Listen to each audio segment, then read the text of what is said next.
નમસ્કાર, હું છું નેન્સી અને તમે જોઈ રહ્યા છો અપડેટ કોર્નર। વિવાદો અને વિરોધ વચ્ચે રાજ્યસભામાં વકફ બિલ પસાર, લેશે હવે કાયદાનું સ્વરૂપ। આખરે રાજ્યસભામાં ઘણા કલાકોની ચર્ચા પછી વકફ સુધારા બિલ પસાર થયું। ગુરુવારે સમગ્ર દિવસ દરમિયાન એનડીએ અને ઇન્ડિયા બ્લોકના સાંસદો વચ્ચે ઉગ્ર ચર્ચા ચાલી। રાજ્યસભામાં બિલના વિરોધમાં 95 મત પડ્યા અને બિલના પક્ષમાં 128 મત પડ્યા। આ પહેલા બુધવારે લોકસભામાં વકફ બિલ પસાર થયું હતું। રાષ્ટ્રપતિની મંજૂરી બાદ લેશે કાયદાનું સ્વરૂપ। બંને ગૃહો દ્વારા બિલ પસાર થયા પછી બિલ હવે રાષ્ટ્રપતિને મોકલવામાં આવશે। રાષ્ટ્રપતિની મંજૂરી બાદ આ બિલ કાયદાનું સ્વરૂપ લેશે। વિપક્ષ મોદી સરકાર ઉપર આરોપ લગાવી રહ્યો હતો કે આ બિલ દ્વારા સરકાર વકફ સંપત્તિ જપ્ત કરવા માંગે છે। તે જ સમયે ભાજપનો દાવો છે કે વિપક્ષ પોતાના રાજકીય ફાયદા માટે મુસ્લિમોને ગેરમાર્ગે દોરી રહ્યો છે। આખરે 14 કલાક પછી ચર્ચા ચાલી હતી। કેન્દ્રીય લઘુમતી બાબતોના મંત્રી કિરેન રિજિજુએ ગુરુવારે બપોરે 1 વાગે રાજ્યસભામાં વકફ બિલને વિચારણા અને પસાર કરવા માટે રજૂ કર્યું। બિલ ઉપર 14 કલાકથી વધુ સમય સુધી ચર્ચા ચાલી। ચર્ચા પછી વિપક્ષી સાંસદોના સુધારાઓ પર વારાફરતી મતદાન થયું। બિલ ઉપર મતદાન મોડી રાત્રે ઓટોમેટિક વોટ રેકોર્ડિંગ સિસ્ટમ દ્વારા હાથ ધરવામાં આવ્યું હતું, જે બાદ બિલ બહુમતીથી પસાર થયું। ચર્ચાનો જવાબ આપતા કિરેન રિજિજુએ કહ્યું કે આ બિલ કોઈ પણ મુસ્લિમોને કોઈ નુકસાન પહોંચાડતું નથી। લોકસભામાં 232 વિરોધમાં મત પડ્યા। મહત્વનું છે કે સરકારે સૌપ્રથમ 8 ઓગસ્ટ 2024ના રોજ સંસદમાં વકફ સુધારા બિલ રજૂ કર્યું હતું અને સાથી પક્ષોને મનાવી લીધા હતા। આ પછી તેને જેપીસીમાં મોકલવામાં આવ્યું હતું। સંસદીય સમિતિએ 29 જાન્યુઆરીએ વકફ બિલમાં નવા ફેરફારો અંગેના તેના અહેવાલને મંજૂરી આપી હતી। આ અહેવાલના પક્ષમાં 15 અને વિરુદ્ધ 14 મત પડ્યા હતા। આ પછી જ્યારે બિલ લોકસભામાં આવ્યું ત્યારે 520 સાંસદોએ મતદાનમાં ભાગ લીધો, જેમાંથી 288 લોકોએ પક્ષમાં મતદાન કર્યું અને 232 લોકોએ વિરોધમાં મતદાન કર્યું। બીજેડીએ છેલ્લી ઘડીએ યુટર્ન માર્યો। ઓડિશાના ભૂતપૂર્વ પૂર્વમંત્રી મુખ્યમંત્રી નવીન પટનાયકની પાર્ટી બીજુ જનતા દળ બીજેડીએ વકફ સુધારા બિલ 2024 ઉપર છેલ્લી ઘડીએ પોતાનું વલણ બદલ્યું। બીજેડીએ અગાઉ આ બિલનો સખત વિરોધ કર્યો હતો। આ બિલને લઘુમતીઓના હિતોની વિરુદ્ધ ગણાવ્યું હતું, પરંતુ બાદમાં સાંસદોને આ બિલ અંગે મતદાન કરવા માટે સ્વતંત્ર નિર્ણય લેવાની મંજૂરી આપી હતી।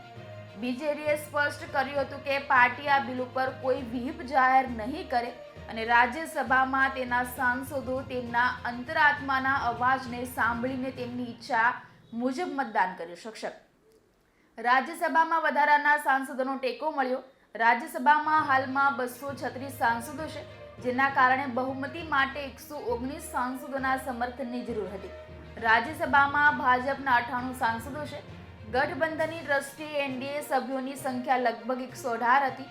જો આપણે સામાન્ય રીતે સરકારની તરફેણમાં મતદાન કરતા 6 નામાંકિત સભ્યો ઉમેરીએ તો એનડીએના સંખ્યાના રમતમાં 124 પર પહોંચી ગઈ હોત।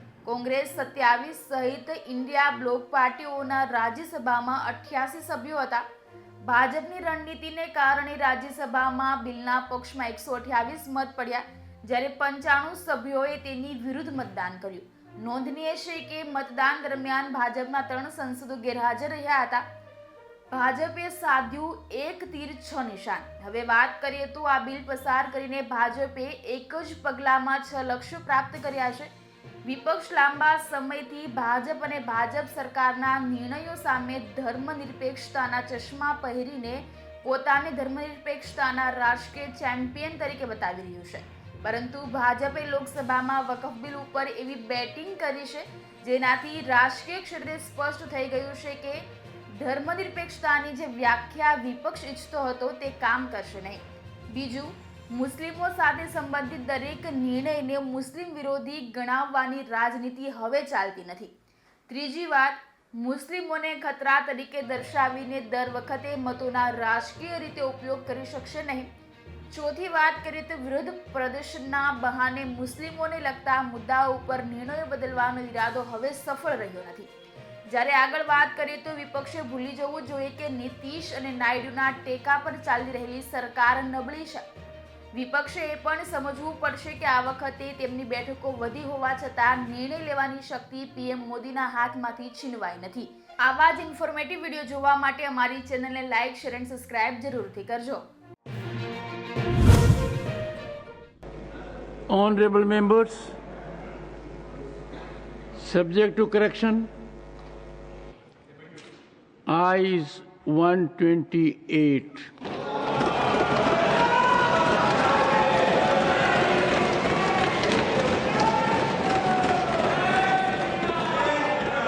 Noes 95.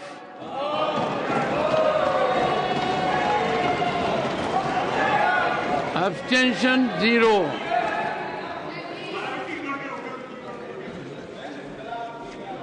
The bill is passed.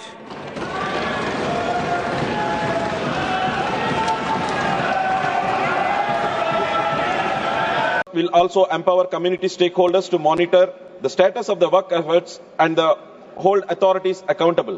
Under the leadership of Sri Pawan Kalyan Garu, the Janasena Party have always stood for the fairness, inclusivity and the protection of marginalized communities.